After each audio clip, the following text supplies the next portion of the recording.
bisan unsa pa ta ka successful, bisan unsa pa kadako ang atong negosyo, bisan unsa pa kadaghan ang atong properties ug investments, pareho ra gyud tang tanan. Tanan ta adunay problema. Tanan ta adunay mga pagsulay nga wala makita sa uban.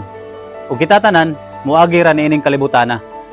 Usahay maglisod ta sa kwarta, usahay sa negosyo, usahay sa pamilya, usahay sa relasyon.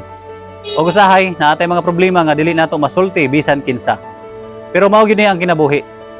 Walay tawo nga walay gipas-an, walay dato nga walay problema. Walay successful nga wala nakaagi og kasakit. Mao nga kung naa kay problema karon, ayaw kaayo kabalaka. Kung naa kay kalisod, ayaw paghunong. Kung naa kay mga kapakyasan, ayaw pagtuo nga mao na ang katapusan. Kay kita tanan temporaryo ra diri. Ang kwarta mabilin, ang negosyo mabilin, ang properties mabilin. Apan kita moabot ang adlaw nga mobiya ra gihapon ta niining kalibutana.